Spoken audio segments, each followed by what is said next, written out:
El apóstol Santiago. Seguramente, su nombre te trae a la mente imágenes de santidad, de templanza, de una fe inquebrantable.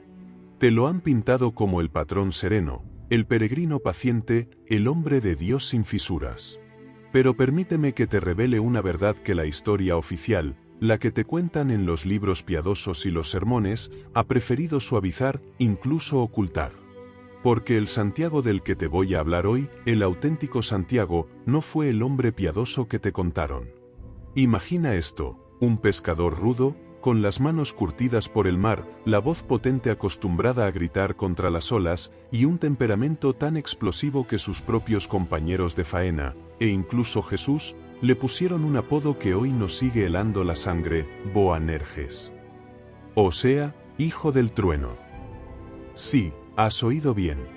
Uno de los pilares de la iglesia primitiva, uno de los 12 elegidos para caminar con el mismísimo Hijo de Dios, era un hombre impulsivo, vehemente, con un genio tan desmedido que podía estallar en cualquier momento. Piensa en él por un momento. No era el erudito de la ley como Mateo, ni el inocente como Juan, ni el escéptico como Tomás. Santiago era la fuerza bruta, la pasión sin filtro, la ambición desmedida. ¿Te lo imaginas en medio de una discusión, en el calor del momento? Seguramente, su voz tronaba, sus gestos eran amplios y su paciencia, escasa. Era un pescador, sí, pero no de esos que esperaban pacientemente a que el pez picara. Él quería resultados, y los quería ya. Y es aquí donde la historia se vuelve realmente fascinante. Un día, a orillas del mar de Galilea, mientras Santiago y su hermano Juan estaban remendando sus redes, inmersos en el monótono, pero exigente, trabajo de su vida, se acerca un hombre. Un carpintero, un predicador itinerante, alguien que no encajaba con el poder de los fariseos ni la autoridad de Roma. Y ese hombre, Jesús de Nazaret, los miró y les dijo: «Síganme, y los haré pescadores de hombres». ¿Cómo? ¿Cómo un maestro tan pacífico, tan centrado en el amor y la humildad, elige a dos hermanos conocidos por su furia y su ambición desmedida? ¿Qué vio Jesús en ese pescador impulsivo, en ese hijo del trueno, que la historia oficial rara vez destaca? ¿Acaso buscaba Jesús la perfección, o veía algo más profundo en la imperfección humana, algo que a nosotros, a veces, nos cuesta entender? Para muchos, la elección de Santiago y Juan resulta chocante. ¿No había hombres más mansos, más sabios, más controlados en toda Galilea? ¿O acaso la sabiduría de Jesús iba más allá de lo que nuestra lógica limitada puede comprender? ¿Fue una apuesta arriesgada? ¿O sabía Jesús que precisamente esa pasión desbordada, esa intensidad que a veces rozaba la violencia, podría transformarse en una fuerza imparable para el bien, una vez canalizada por el Espíritu? Piénsalo bien. ¿Realmente quieres creer que todos los apóstoles eran figuras perfectas desde el día 1, como nos los han presentado? Porque si así fuera, su historia sería mucho menos humana, mucho menos inspiradora. La belleza de Santiago radica precisamente en su contradicción, en la tensión entre su naturaleza terrenal y la llamada divina. Es un recordatorio incómodo, sí, pero profundamente real. Jesús no vino a llamar a los justos, sino a los pecadores. Y Santiago, mi amigo, era un pecador con todas las letras. Ahora bien, aquí la pregunta clave que se silencia, la que te hará cuestionar todo lo que crees saber de este apóstol. ¿Realmente Santiago cambió por completo después de seguir a Jesús, después de escuchar sus sermones, de presenciar sus milagros, de ver la resurrección? ¿O sus viejos hábitos, ese temperamento impulsivo y esa ambición desmedida, lo llevaron a decisiones y acciones que la Iglesia ha luchado por reconciliar con su imagen de santo, creando así una narrativa que oculta una verdad más compleja y, quizás, más perturbadora? Ser parte del círculo más íntimo de Jesús no te hace perfecto, te confronta con tus peores defectos. Santiago lo descubrió a la fuerza, una y otra vez, y sus reacciones lo dejaron al descubierto de la manera más cruda. Hoy te vamos a mostrar cómo esos momentos de privilegio absoluto, esa cercanía sin igual con lo divino, se convirtieron en las pruebas más duras para el temperamento de Santiago. Fue en esos instantes sagrados donde su verdadera humanidad, esa que a menudo se esconde, salió a la luz. Piensa en lo que significa ser uno de los elegidos. Solo 3 apóstoles estuvieron con Jesús en los momentos más trascendentales: Pedro, Juan y Santiago. Estuviste en el monte Tabor, viendo a Jesús transfigurarse, resplandeciente como el sol, conversando con Moisés y Elías. Un momento de gloria pura, una visión del cielo en la tierra. ¿Qué siente un hombre con tu temperamento, Santiago, al presenciar tal majestuosidad? ¿Te llena de humildad o aviva esa ambición que te quemaba por dentro? Luego, imagínate esto: la hija de Jairo, una niña de 12 años, acaba de morir. La desesperación lo inunda todo. Jesús, con solo tú y tus 2 compañeros presentes, toma su mano y pronuncia esas palabras que detienen el tiempo: Talita cumi, niña, a ti te digo, levántate. Y ella se levanta. ¿Puedes sentir la magnitud de ese milagro, la vida regresando donde solo había muerte? Momentos de revelación divina tan poderosos que deberían haber transformado a cualquiera al instante, ¿verdad? Deberían haber erradicado cada sombra de orgullo o de ira. Pero, ¿lo hicieron con Santiago? La verdad es que no. Increíblemente, esos momentos no eliminaron su ambición, ni su irascibilidad. Y aquí viene el lado más oscuro, el que pocos te contarán. ¿Recuerdas aquel momento en que tú y tu hermano Juan, los hijos del trueno, se acercaron a Jesús con una petición que hoy nos parece casi descarada? Le pidieron sentarse uno a tu derecha y el otro a tu izquierda en su gloria, en su reino. Era el colmo de la ambición. Los otros 10 apóstoles se indignaron, y con razón. ¿Cómo podías, Santiago, después de todo lo que habías visto y oído, seguir persiguiendo un puesto de poder terrenal en el reino de los cielos? ¿Acaso no habías entendido nada de lo que Jesús predicaba sobre el servicio y la humildad? ¿Era tu ambición tan ciega que no te permitía ver la verdadera grandeza? Pero hay un incidente aún más revelador de tu carácter impulsivo, Santiago. Un día, ibas con Jesús y los demás hacia Jerusalén, y necesitaban pasar por una aldea samaritana. Los samaritanos y los judíos se odiaban. Cuando los aldeanos se negaron a recibirlos, ¿cuál fue tu reacción, Santiago, junto a tu hermano Juan? No pensaste en el diálogo, ni en la paciencia, ni en la enseñanza. Llenos de ira, le preguntaste a Jesús: ¿quieres que mandemos que descienda fuego del cielo y los consuma? Fuego del cielo, Santiago. ¿Lo puedes creer? Querías aniquilar una aldea entera por un simple desaire. Jesús tuvo que reprenderlos duramente. Estos instantes, tan crudos y reveladores, muestran una humanidad con la que es fácil identificarse, pero que choca con la imagen pulcra de los santos. Esos momentos de privilegio extremo, esa cercanía a lo divino, no te hicieron perfecto. Al contrario, te obligaron a mirar tus propias debilidades más profundas, a confrontar esa ira y esa ambición que llevabas dentro. No fueron bendiciones pasivas, fueron pruebas ardientes. Entonces, la pregunta que te planteo es: ¿fue esta cercanía a lo divino una bendición sin igual, que te elevó por encima de los demás?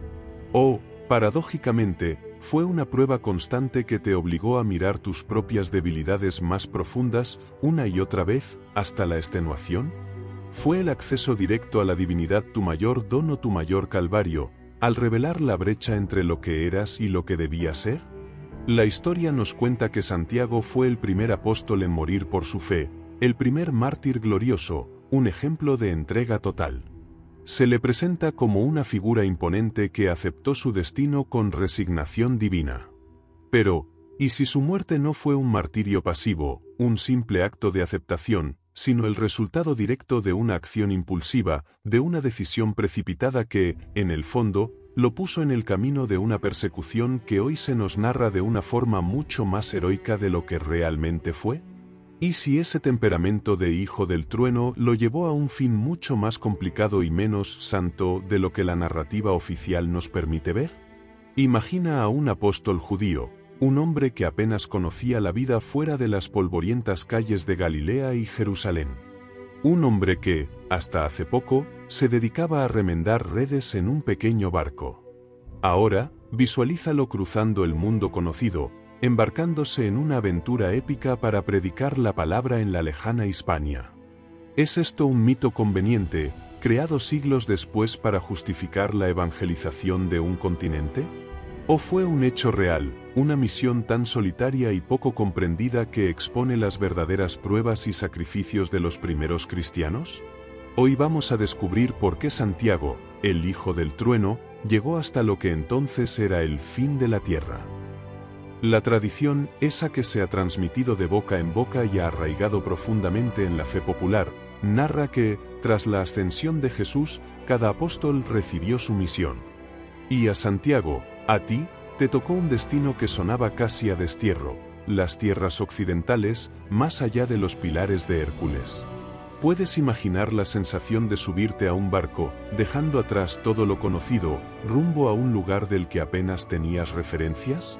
No había mapas precisos, no había comodidades, solo la inmensidad del mar y la promesa de una fe que aún no había echado raíces profundas en esas tierras paganas. Se dice que tu viaje fue largo y arduo. Que predicaste en Gallaecia, en Asturias, en Iria Flavia.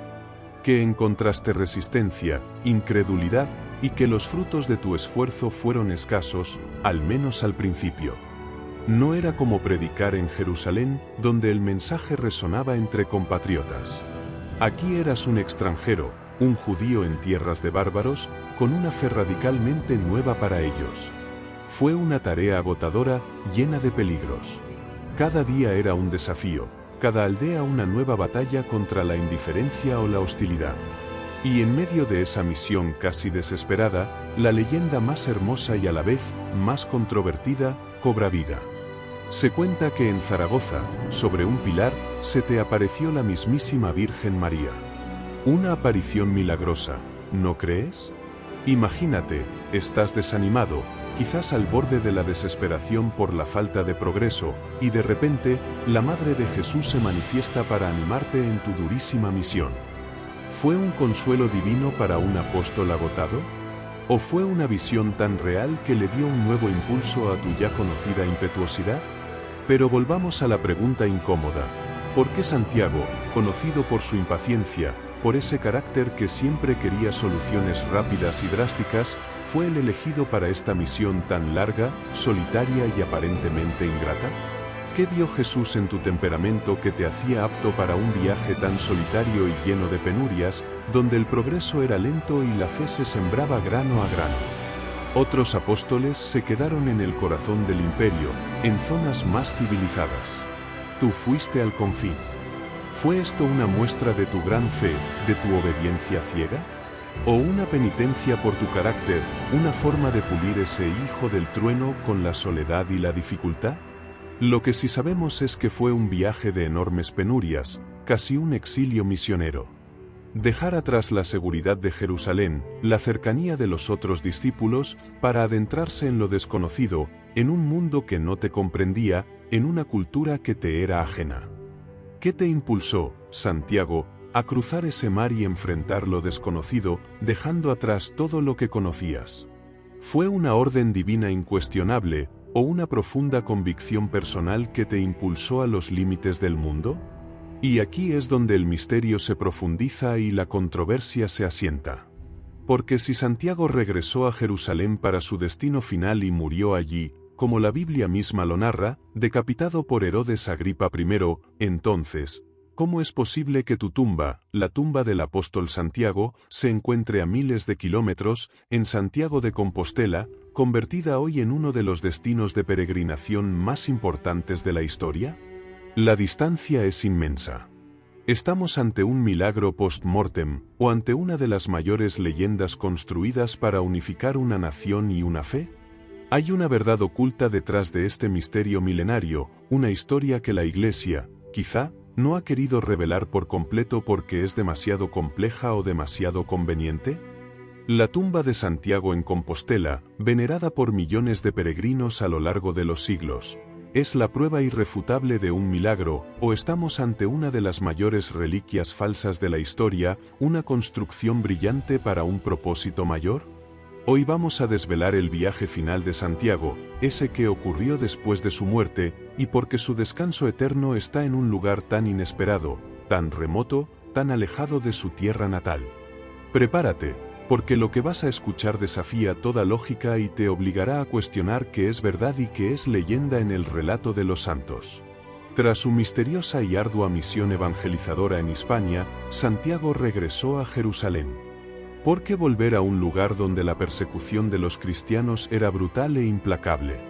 ¿Acaso buscaba el martirio? ¿O fue su temperamento, esa impulsividad de hijo del trueno que tanto hemos analizado, lo que lo llevó de vuelta a una situación de alto riesgo? Sea cual sea la razón, su regreso selló su destino. Fue en Jerusalén donde el rey Herodes Agripa I, buscando congraciarse con los líderes judíos de la época, que veían a los cristianos como una amenaza, ordenó su ejecución. Y así, de la forma más abrupta y violenta, Santiago se convirtió en el primer apóstol en derramar su sangre por Cristo. Fue decapitado. El primer mártir, un título que hoy suena a gloria, pero que en aquel entonces significaba una muerte brutal y pública. Aquí es donde la historia da un giro que raya en lo inverosímil, un relato que ha alimentado la fe de generaciones pero que despierta un escepticismo natural. La leyenda, que se arraigó con fuerza siglos después, cuenta que tras su martirio, sus discípulos más leales y valientes, esos que no lo abandonaron ni en la muerte, recogieron su cuerpo. Y lo que hicieron a continuación, según la tradición, es casi impensable. Lo transportaron en una barca de piedra, sin remos ni vela, guiados únicamente por la providencia divina, a través de todo el Mediterráneo y la costa atlántica, hasta las costas de Galicia, en el extremo noroeste de la península ibérica. Allí, en un lugar remoto y secreto, lo enterraron. Piénsalo por un momento. Una barca de piedra. Sin tripulación humana aparente. Cruzando mares peligrosos. Esquivando tormentas y piratas. ¿Es esto un milagro genuino, una intervención divina que desafía las leyes de la física? ¿O es una poderosa metáfora, un relato místico que encapsula la tenacidad de la fe temprana? Esta narrativa del traslado del cuerpo es crucial, porque sin ella no habría camino de Santiago. Siglos después de este supuesto traslado, en el siglo IX, su tumba fue descubierta por un ermitaño llamado Pelayo, guiado por estrellas celestiales, en un lugar solitario de Galicia que hoy conocemos como Santiago de Compostela. Este descubrimiento no fue un evento menor, fue un catalizador. Desencadenó una de las mayores oleadas de peregrinación de la historia, atrayendo a millones de personas a lo largo de los siglos. Fue el nacimiento del Camino de Santiago, una ruta que ha forjado la identidad de Europa. Pero, ¿qué pruebas reales existen de este traslado legendario? Más allá de la fe y la tradición, los historiadores y arqueólogos han debatido este punto durante siglos. ¿Cómo se pudo verificar la autenticidad de un cuerpo después de tantos siglos? ¿Fue su ubicación en Galicia un acto de fe pura, una intervención divina indiscutible, o una hábil construcción política y religiosa que unió dos mundos, la Jerusalén cristiana y la Hispania emergente, a través del cuerpo de un santo venerado?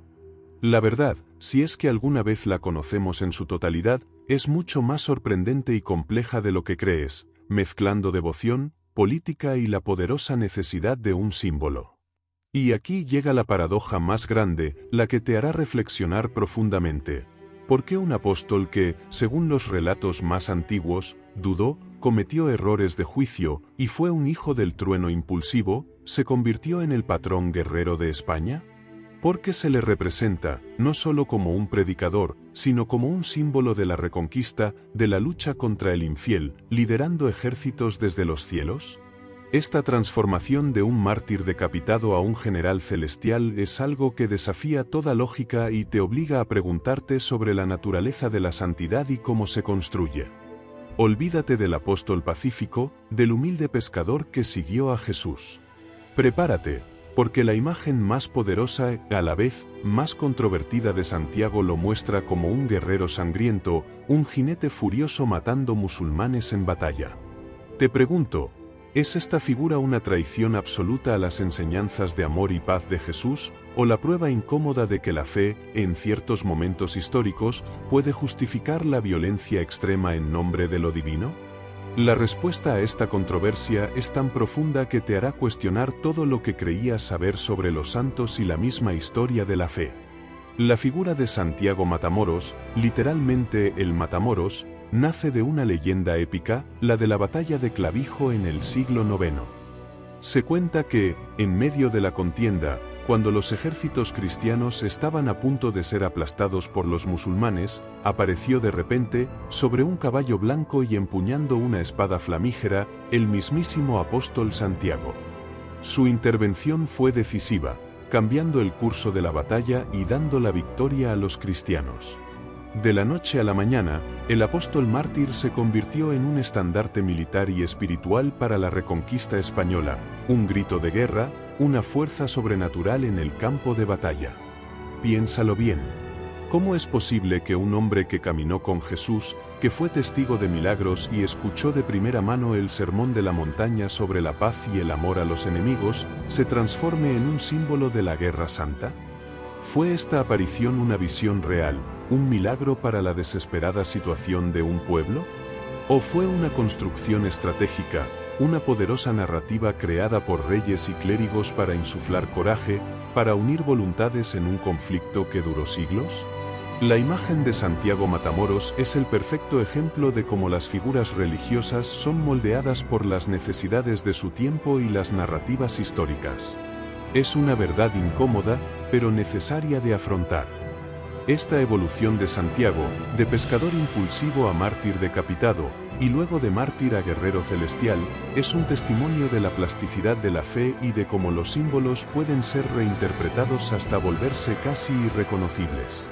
Nos obliga a preguntarnos, ¿es esta la verdadera esencia de Santiago, el mensaje que él hubiera querido transmitir o una interpretación forzada para un fin mayor, un fin político y territorial? ¿Se le robó su historia original para servir a una causa más terrenal, aunque justificada para quienes la vivieron? Su legado, con esta imagen tan polarizante, es un recordatorio de que la fe no es sencilla. No es un camino recto y puro como a veces nos gusta imaginar. Está llena de contradicciones, de interpretaciones, de momentos donde lo divino se entrelaza de forma inextricable con lo humano, con la política, con la guerra. Las historias de los santos, y la de Santiago es un ejemplo paradigmático, son tan complejas y humanas como las nuestras, repletas de claroscuros, de decisiones difíciles, de evoluciones inesperadas.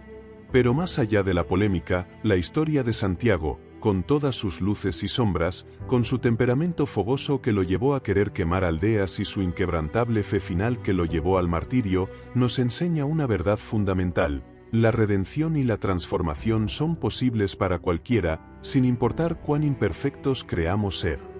Él nos muestra que, incluso en los momentos de mayor duda y prueba, incluso para un hijo del trueno con ambiciones desmedidas, el coraje, la entrega y la capacidad de aprender de los errores pueden llevar a un legado inmortal que trasciende los siglos, un legado que, pese a sus controversias, sigue inspirando a millones. Su vida es un espejo.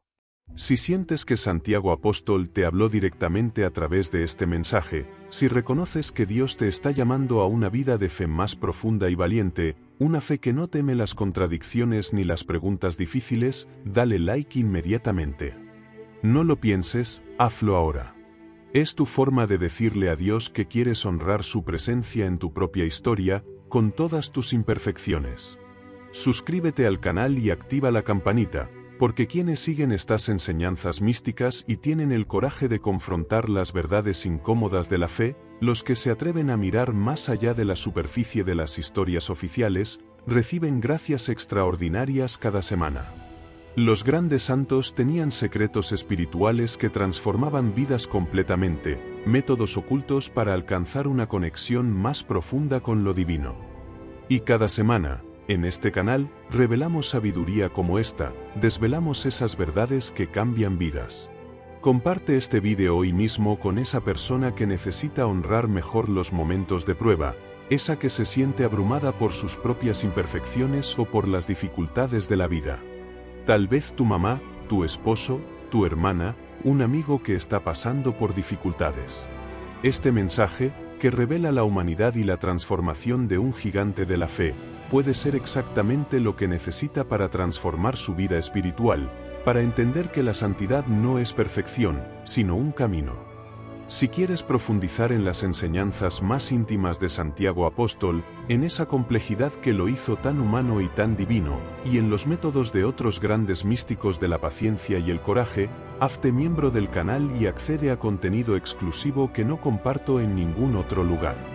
Te esperan revelaciones místicas, métodos específicos de oración que te conectarán de formas que nunca imaginaste, y testimonios extraordinarios de transformación que te mostrarán el poder de una fe auténtica.